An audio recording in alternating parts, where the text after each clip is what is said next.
US will be surprised and shocked to see India will claim the top spot among the world's fastest growing major economies this year. But the rising trade tension between the United States and China will restrain that growth, a Reuters poll of economists showed. The recent tit-for-tat tariffs imposed by the US and China have raised concerns about their full-fledged global trade battle, which could throw on otherwise a strong world economy off the shores. A 20 of 29 economists who answered an extra question said that India's economy will be hurt by the ongoing trade dispute between the US and China. Hugo Erken said that India runs the risk of being caught in the middle of the trade spat between the US and China. The damage would especially be large if India retaliated with an import duty on either of US or Chinese import, said Erken, adding that such scenario was unlikely. However, not all the economists share that view. 9 respondents said that India's economy would benefit from the dispute. Though in the short term of the trade battle between the US and China may impact the global, including India, in the long term, India is likely to benefit as China will be forced to devaluate its currencies to remain a dominant player in the world market. In that scenario, India's export will be more competitive with China. The latest poll taken on April 11, 2018 predicted India's economy will expand 7.4% in the fiscal year that began this month. But this should be at 8.4% if the demonetization and GST would not be done in India with the foolish policies of Modi, the Prime Minister of India. That is in the line with the International Monetary Funds or the IMF projection, and a slight upgrade from January poll. For the next fiscal year, the growth is expected to average of 7.5%, a touch lower than the IMF's forecast of 7.8%. After the growth slowed sharply for much of the last year, India regained its status as the world's fastest growing major economy in the quarter ending of December 2017. The slowdown was mainly driven by the government's decisions in November 2016 by the demonetization and the GST or the implementation of the goods and services in the last year of July. But the impact of those moves are not still faded yet in India as the cash crunch is going on. So what do you think of India has come up and claimed the top spot of 2018 as the major global economy while the China and the US are fighting for their trade? As India is between the trade battle between US and China, or India is wanting both the countries to claim and become the top more major countries.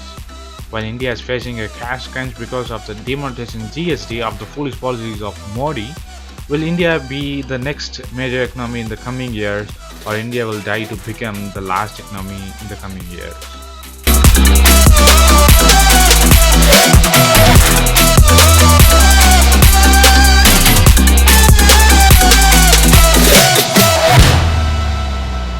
In New Delhi, India is tightening the quality control for the consumers and the capital goods, a move that follows the calls to curb the cheap import from China aimed at diplomatic tension between the two world's most populous nations over their shared border before 2 months.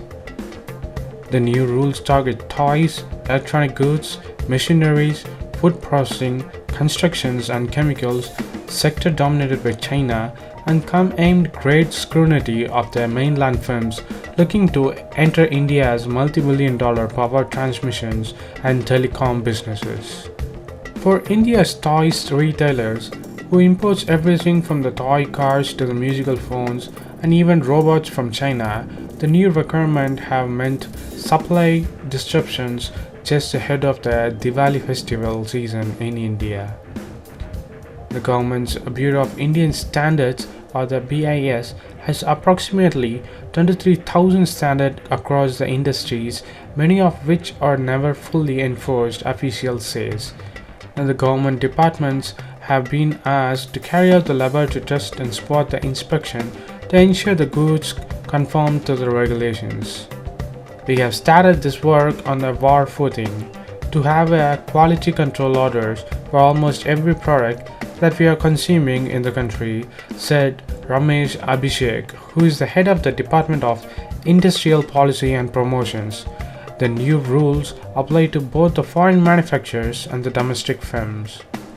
However, the two people familiar with the trade policy who did not want to be named said the sector targeted are ones in which the China controls more than two-thirds of its market, such as the toys and stainless steel goods industries, where there have been a chronic complaints of substandard products.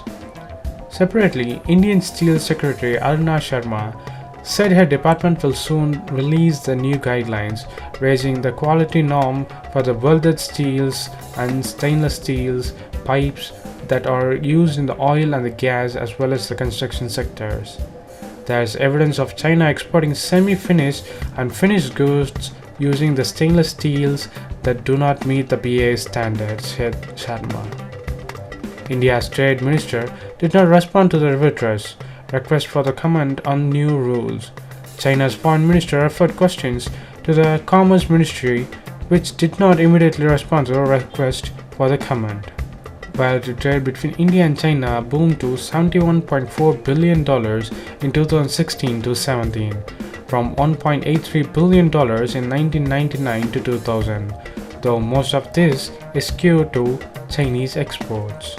The trade deficit has widened to $51.1 billion over the past year, a nine-fold increase over the last decade, despite the repeated Indian calls for China to address the imbalance and open its markets. Those trade differences are now being amplified by the resurfacing of a long-running border dispute, which has stirred the protectionist and sentiments in India. In June of 2017, a nationalist group tied to Prime Minister Mr. Narendra Modi's ruling party began a campaign to discourage the use of Chinese goods in the country. But reducing the Chinese goods in India will be devastating for India's economy, as 85% of every product has Chinese-made goods, and Indian rules of the campaign will not change or only will affect the Indian economy and the Indian people in the near future. So what do you think of the new rules?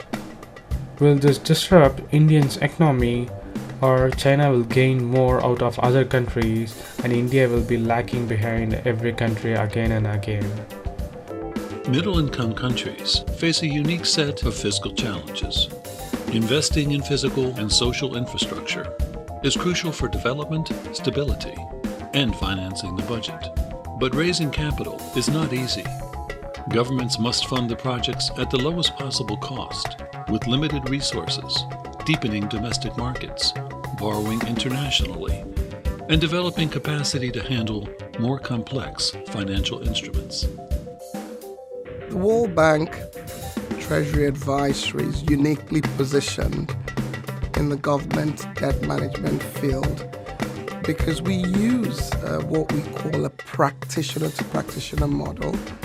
It's practical, it's pragmatic, we share our own skills because we do exactly what debt management offices and ministries of finance do. We manage about $200 billion of a debt portfolio for IBRD, one of the member institutions of World Bank. We manage another $500 billion of a derivatives portfolio that we use for hedging, for asset and liability management. So my colleagues and I like that we can share this knowledge from a practical point of view with our clients in debt management offices and in ministries of finance. The World Bank Treasury Government Debt and Risk Management Program supports partner countries for all government debt and risk management related needs.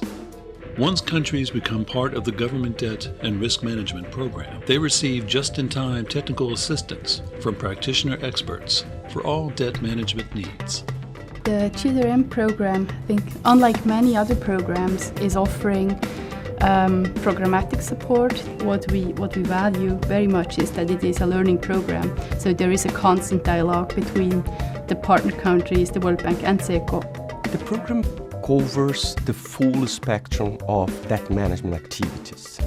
So it includes, for example, the development of a debt management strategy, the implementation of a such strategy that may include work on developing an annual borrowing plan, on the development of the domestic market, but also accessing the international capital markets, derivatives markets, and so on. also incorporate the risks that come from the contingent liabilities and bring this comprehensive view of the assets and liabilities management. GDRM program's approach is based on providing expertise, building trust, and long-term relationships. World Bank has expertise, and it is not just the expertise within the bank itself, but also the relationships that bank have through member states of the bank, and therefore the expertise that are in debt management offices around the world. Peer learning is an important part of the GDRM experience, connecting countries facing similar issues and providing a platform for in-depth exchange of ideas and experiences. We also recognize that because of the skill level of the consultants, they actually learned and understood the contextual situation of Ghana, because every country is different. So you will notice that the attention to detail and how they went on the program with us was a recognition of our country context. The programmatic approach that we adopt is to undertake a diagnostic of the country, then develop a reform plan, a work program in collaboration with the country representatives, but then also to be there with them during the implementation of those reforms. To support middle-income countries in becoming more resilient against fiscal shocks, this is what the whole GDRM program is about.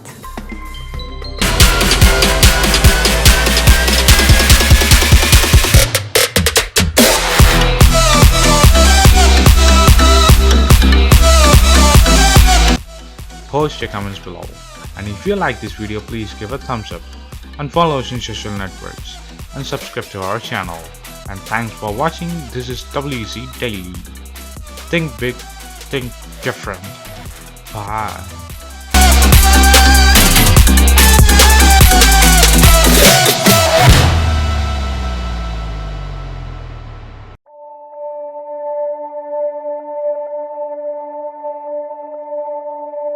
you